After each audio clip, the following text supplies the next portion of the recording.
Hi, I'm Mike Papantonio, and this is America's Lawyer. In less than 9 weeks, this presidential election cycle will be over. But we're about to be overloaded by candidates' spins and what they're going to do in the sprint to the finish. Saudi Arabia is refusing to pay their bills for weapons that the U.S. has sold them, and in spite of not getting paid, the U.S. recently announced even more weapon sales to the kingdom. When are we going to figure out these are not our friends, I guess, is the important talking point here. And a new analysis has found that there are just 50 individuals that have given more than $1.5 billion during this election cycle, providing that both parties are being bought by America's wealthiest citizens. All that and more, it's coming up. Don't go anywhere. America's Lawyer starts right now.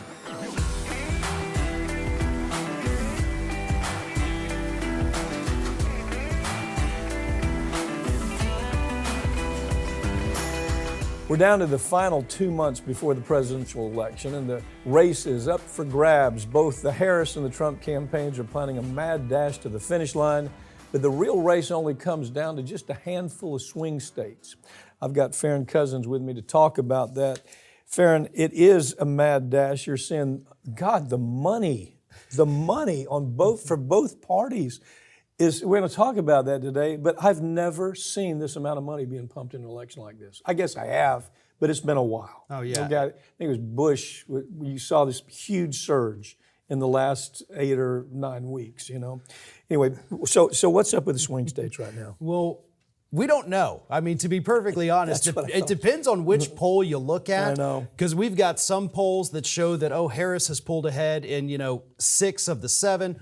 Other polls showed, nope, she's only ahead in 3. Trump is winning in the other 4. You can't make any sense out of it, can you? No poll is giving us the same result as the other polls. So it is, and look, we talked about this in the run-up to 2020. Remember, we were covering the polls every week, mostly due to the fact that none of this is consistent. None of this seems to be reliable. No, it does. It's not. And it's like, it doesn't remind you. It reminds you of the Hillary cycle. Yeah, okay? Absolutely. Hillary, she's going to win. The polls are showing she's going to win. She's ahead in the swing states. Everything's good. And then Donald Trump, of course, Hillary wins popular vote by 3 million votes. Swing states kill her. Yeah. This has that feel right now. I'm telling you, it really does have that feel. Yeah. I think the only difference, and I think the Harris campaign's aware of this, is what Hillary did was nothing. Yeah. She didn't go to Wisconsin. She didn't go to Michigan. Yeah. She's ignoring, I've got this in the bag. Right. Just this overall horrible arrogance. Oh, it was terrible. From that campaign. Yeah. And I think Harris's campaign understands, listen, we can't make these mistakes that she made. She destroyed her campaign by taking the voters for granted, by acting like they don't matter. Yeah. And this guy was out there at some points doing 2 and 3 rallies per day. The energy was amazing. Now, he doesn't have it this time. Yeah. But I got to tell you something. I feel the same kind of things I'm seeing with the polls. Yeah. The Democrats, obviously, they're Democrat folks want everybody to believe everything's okay, which I think is a mistake. I think they ought to do just the opposite. Yeah. They shouldn't be saying your candidate is ahead. They should be saying your candidate is in trouble. Your candidate needs your help. Go out there and do something about it. Same way with Trump. You know, they feel like, oh my God, if we put a poll up there and it shows you're ahead, then you've won the election. It's just ridiculous kind of thinking, but you see it every time. These pollsters, I've never even heard of most of them, Farron. They're popping up like little weasels all over the place, and they're a name you've never heard. Right. I did a poll, and the poll shows that my person Harris is ahead or my person Trump is ahead. I don't think it helps to say you're ahead. Right. I think you want to say this is a tough race.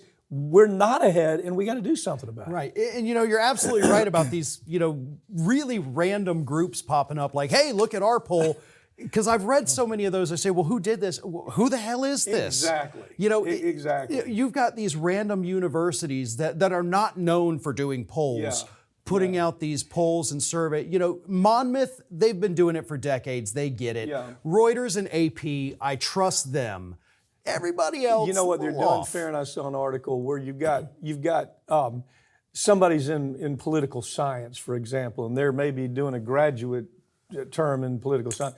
They're people that are being asked to go out and do this. They're saying, I'm going to do this to kind of pump up my degree or whatever it may be. They're popping up all over the damn place, and it's insane because they don't understand it doesn't really help to go out there and say, my candidate's well ahead. You know, they're 5 points ahead. Everything's good. I think it's the most destructive thing you can do for either party. Right. And not to mention, too, when you look at the sample sizes of most of these polls, most of them are sticking to around 1,000 people. I know. So when you're talking about a swing state that has 15 million, 20 million people, you cannot get an accurate representation from 1,000 people who agreed to take your. No, it just polling today is not what it was 20 years ago. It's not what it was 30 years ago. Well, Trump, his talking points are, I'm doing really well with Hispanic voters and black men. And he says that based on 3 or 4 polls that were done, and we don't know what that means. We don't know whether they're real or not. They're almost useless. I mean, they literally are almost useless now. The United States has been supplying weapons to Saudi Arabia for their onslaught of attacks against Yemen. And a new report has revealed that the Saudi royal family is still refusing to pay the debt that they owe the United States. We've given them money after money. We've given them weapons after weapons. And they're saying to us, we're not going to pay it. I mean, that literally is what they're saying. Hell with you, we're not going to pay it. Now, these are the same people who are responsible for killing, for murdering 3,000 Americans on American soil, and we still haven't figured out that these are not our friends, okay? They're dictators. They're an awful bunch of folks that we have just given unbridled money to. Take it, you know? Am I overreacting to this? It's just every time we have to do a Saudi Arabia story, I want to say, why the hell can't people see that these are not our friends? Right, and this is, so bad here because one, we're selling them the weapons that they are using and they have used to kill hundreds of thousands of civilians in Yemen. And they've been doing this for years, just this absolute nonstop barrage of attacks against them. And we're just giving them these weapons. And at this point, giving them to them sometimes for free because they don't want to pay the tens of millions they still owe us. And Biden came out in 2021 and he said, we're not going to give you guys any more of these weapons. Okay, we're done. Right, he did. And then just last week, he also says, you know what? All right, you guys, even though you're not paying us for this, you want some, surface-to-air missiles. Yes. So we'll sell you another load of those. You better pay your bill this time, though, because if not... Well, okay, who's this good for? It's good for the weapons industry, okay? Right. Because the weapons industry doesn't care. Taxpayers pay for this.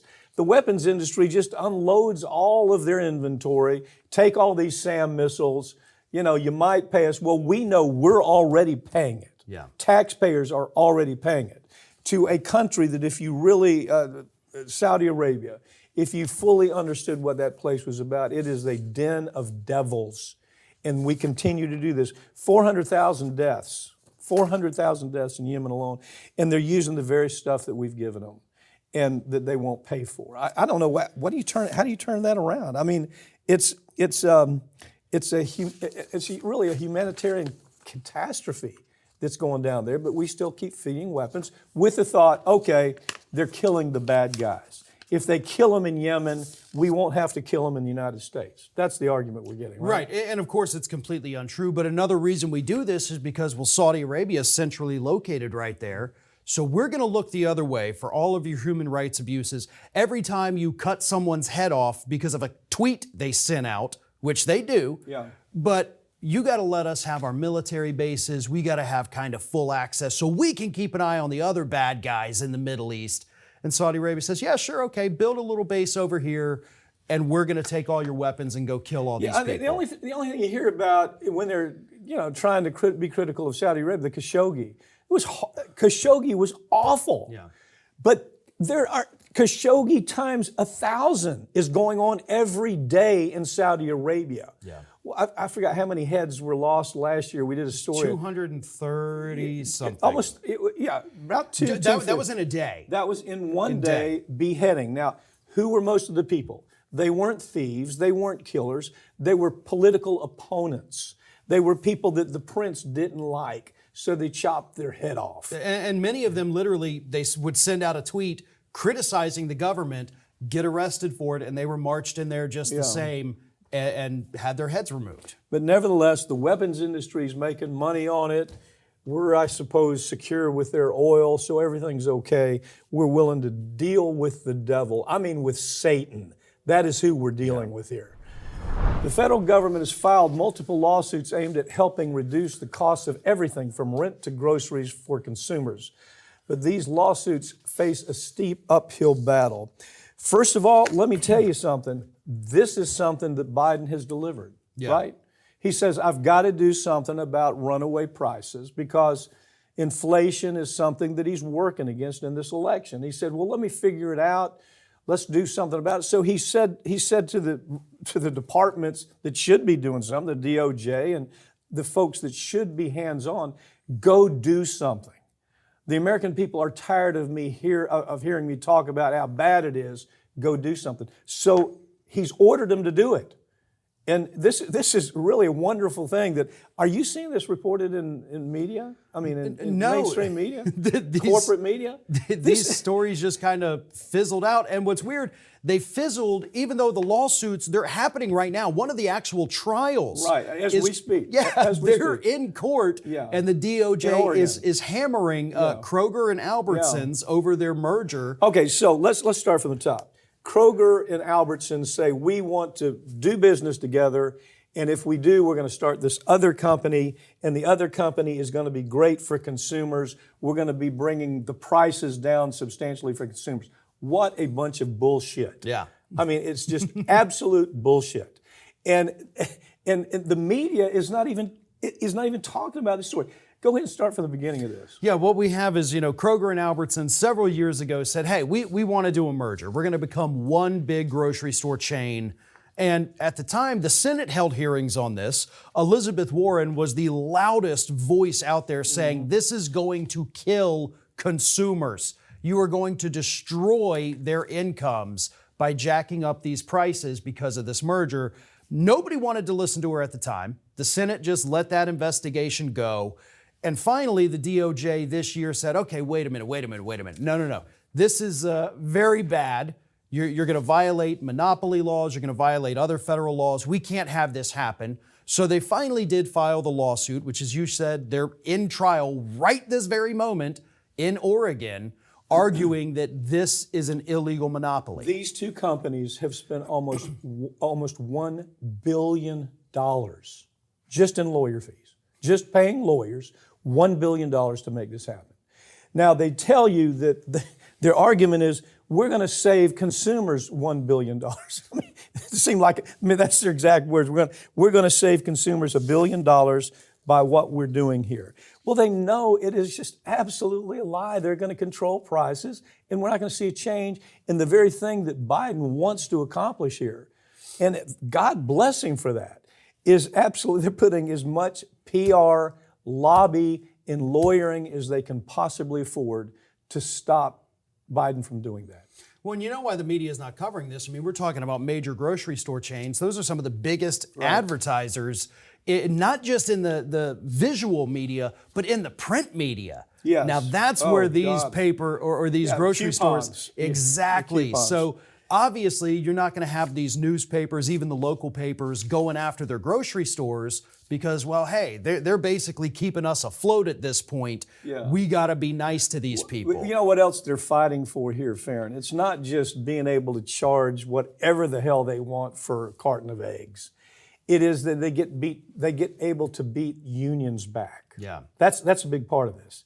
If we can merge, we can do what Amazon does. We can do we can victimize unions, and that's part of this. It's the talking point seems to be only consumer passing on savings to consumer. It's about taking the unions and making them disappear, isn't it? Absolutely, because once you do that merger, you're a new company. So if you already did have unionized employees there, well, guess what? It's no longer with that specific organization. You're going to have to go through the process again.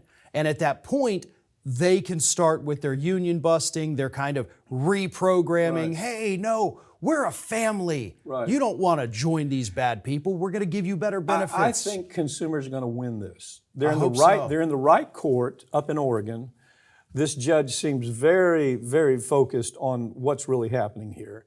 It doesn't. He seems to understand these things we're talking about. It's not just about unions. It's a big lie about how they're going to save money for consumers.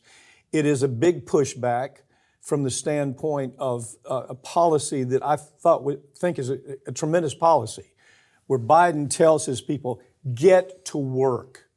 Okay, DOJ, do your job. Go out and do something about it. And so I really think that they're going to lose this case. I think Kroger Albertson's going to lose this case. That's my prediction. What do you think? I hope you're right here. And look, this is important for Merrick Garland because regardless of who wins this year's election, he's likely gone after this, and he should be. So this is his last chance. If you want to have a single good thing you did in office, this is it, buddy. You better pull this out. We do news constantly. I don't want to put you on the spot, but name one accomplishment I'm serious. Yeah. One accomplishment that the Garland DOJ has been successful with. So far, nothing. No, I don't mean that flippantly. Yeah, I know. It's nothing. And so maybe they should win this case. They really should win this case. The other part of it is we're seeing the same thing happen we're seeing this also happen in the area of the internet. The FTC. Yeah. We've got right now they're taking on RealPage, which is a real estate company, and they deal with landlords, but they've also got this software that they're using, and they're letting all the landlords use it so everybody can see what everybody else is charging in rent so that they can collectively raise them together. It's an antitrust case. Right. It's an antitrust. It's been going on since these folks have been in business. They're scraping information about property owners, okay? They're saying you're a landlord, you're charging X for your apartment that, oh, by the way, is just right down the street from Y, another guy owns another set of apartment. So the guy that owns the other set says, I'm going to charge the same thing as the guy down the street. And they understand that all they're doing is driving up a monopoly. So, okay, two things. Talked about food, okay, just basic food needs. That's part of this. Biden said, let's do something about it. He's also doing something about this because he understands that rents and house prices are out of control. So this is his way of saying, let's do something about it, right? Yeah, and again, not just with Garland, but with Biden, because no matter what, he's out of office come January. This is the end of your term. These are the last things you get to do. Right. So make it worthwhile for the American public. Leave on a high note so that the last thing they remember from your administration is they took on these major corporations, they addressed the issues that voters say are number one to them, and they won. They can win these if they put smart lawyers on them. You know what they're finding in both these cases is that new trend that defense lawyers are using. Destroy old emails. Destroy old documents. Don't let lawyers have access to it. Make sure there's no path here. Make sure that there's no trail to show that, yes, we are involved in an antitrust case, or yes, Albertsons, you should not be able to do business with Kroger and create this new ridiculous company that you say is going to drop prices by $1 billion. They actually destroyed documents there. Yeah. There was a hearing about it where they said, you've destroyed documents, you've destroyed emails. That's one big factor in that food case that I think the judge is going to punish him. I really do. I think he's going to hammer him, man. I would love to see it. Like you said, they're in a good jurisdiction for this, so hopefully it goes that way. Yeah. The state of Texas has created a brand new court system that only deals with cases involving business. And you shouldn't be surprised to learn that the judges chosen for this special court all come from the firms, by the way, that represent big oil, big farm. What?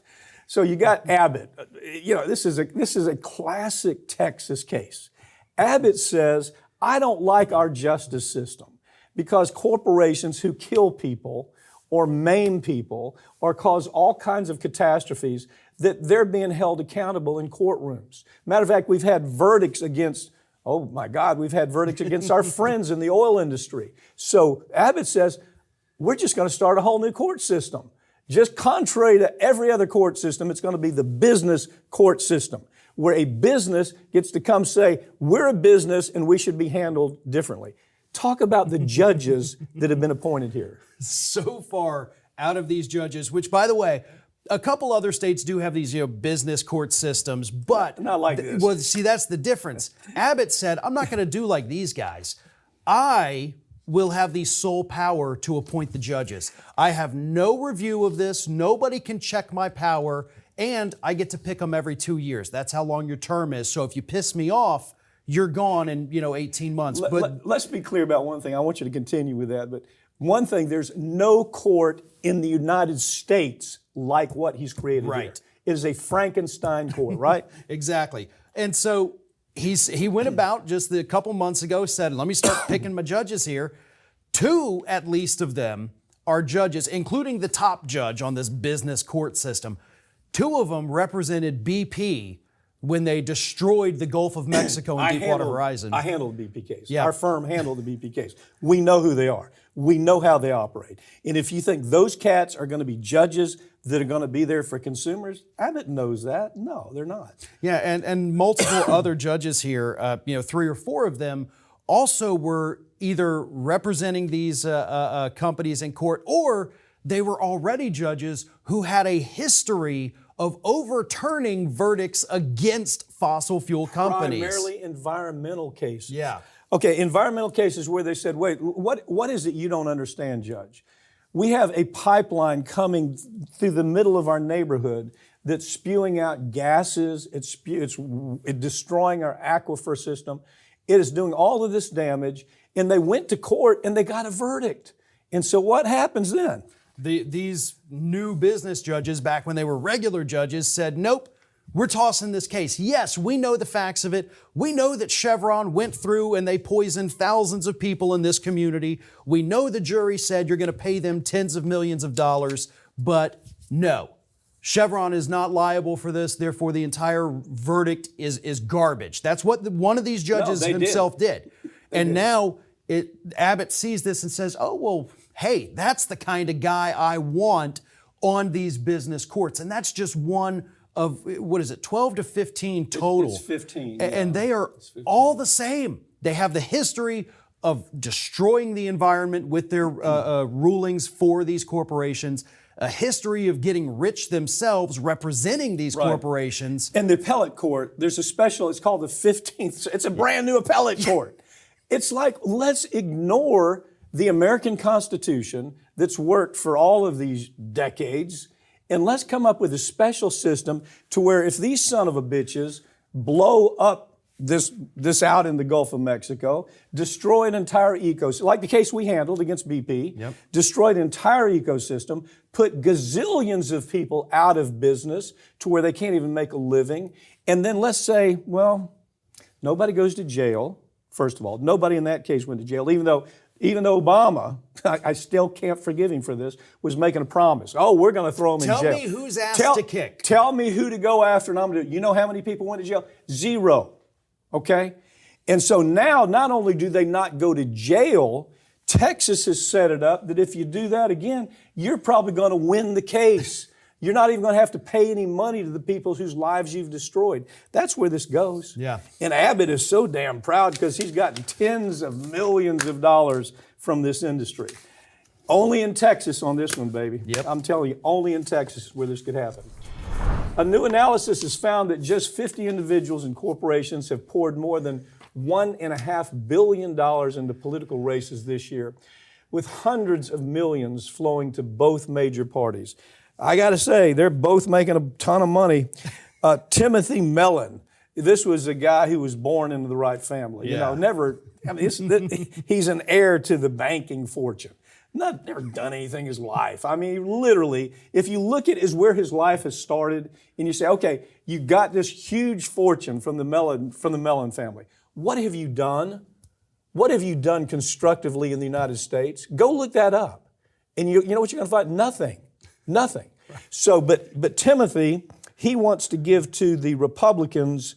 God, the numbers are stacked. 165 million, 125 million, 25. I mean, just these huge checks he's writing to the Republicans. Now, on the other side, you've got Ken Griffin and you've got Michael Bloomberg. Yeah. Bloomberg is the biggest individual donor himself individually, 41 million, which seems weird because it's smaller than the amounts you said, but that is to a specific candidate's political action committee. So Bloomberg does hold the record of being the biggest single person trying to pay people off, because let's be clear, that's what all this is.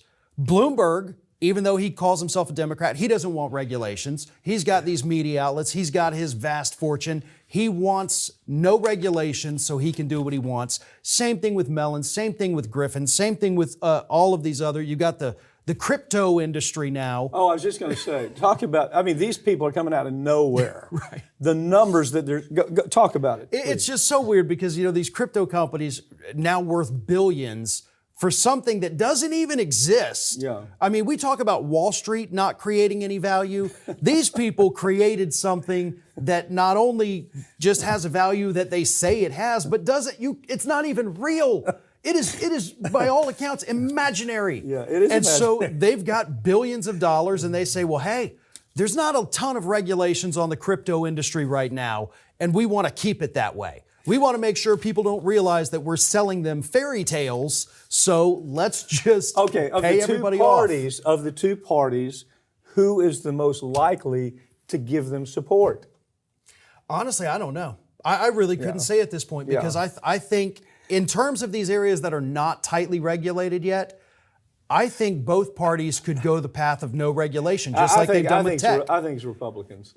Do you? Yeah, I think you're going to get so much money moving into the Republican Party because of these freaks. That's, as you say, they're selling a fantasy. It's not even real. They're selling air, but they're making so much money selling air, and they're going to pump it in the Republican Party.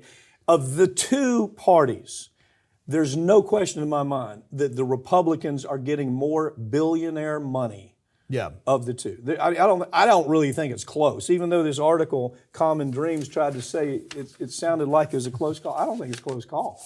And I think as the election heats up, you're going to see an astounding amount of money moving over to the Republican Party. Right, because right now, we're not even seeing the tech guys and their large amounts because, again, that's an industry hugely not regulated. They haven't made up their mind. I think you're right. I think they're trying to hedge their bets a little bit right now because they're looking at the same polls saying, we don't know who to give to. Yeah. But what's going to happen, I think, is they're going to start looking at the Senate races because Google is actually, as much as Ted Cruz goes after them, they've been a huge funder of Ted Cruz. So what they're going to do, I think, they're going to start picking the smaller races, buying off little politicians here and there. It's much cheaper that way. Yeah. And that way, whoever gets in the White House, well, we own all these 435 people. I think it's going to get to where it's going to be 2-1 Republican billionaire money coming into the party for this election. And it's going to happen soon. In the next 9 weeks. Yeah. Farron, thanks for joining me, okay? Thank you. That's all for this week, but you can tune in and subscribe anytime you want. Every week we give you the stories that we think corporate media can't tell you. They can't tell you those stories because they're owned and operated by the advertising dollars. If an advertiser says, you told that story, we're going to pull your dollars because of it. Or they're so tied to a political party that they don't have the ability to color outside the line. If they're Democrat or Republican, they can't color outside the Democrat or Republican lines. As you probably have seen if you follow this show, we don't have that problem. So I hope we'll see you next time. I'm Mike Papantonio. This is America's Lawyer.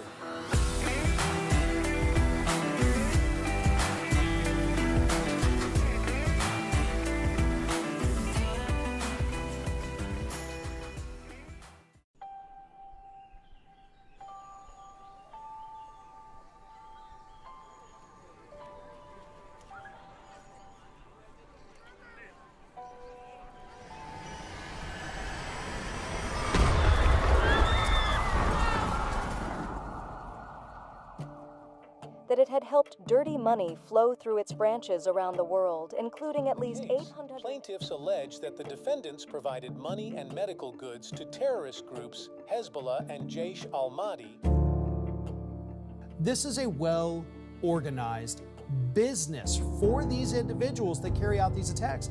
Terrorism is a business, and they run it like a business. They knew about what was going on for a decade. They absolutely, no question about it, knew that HSBC was washing money. They had every reason to understand it was for terrorism and it was for drug cartels. Took no action whatsoever. These banks are involved. Their accounts are connected, and they're using them to mask the transactions. The more complicated they can make the transactions, the more distance they can put between the bad guys and the seemingly legitimate purpose of these funds. They pay $1.9 billion, which is a drop in the bucket compared to what they've made, and nobody goes to prison. These CEOs, these bankers that made this decision, they're safe at home. They know what they've done. It's resulted in the death of Americans, contractors and soldiers, not just hundreds, but thousands. And we look the other way because they don't look like criminals. The die is cast. The people that are responsible are on Wall Street. And they don't look like criminals. It's almost a suspension of disbelief. Sometimes I'll have people call me and say, is this real? Do they really get away with this? Yeah, they do.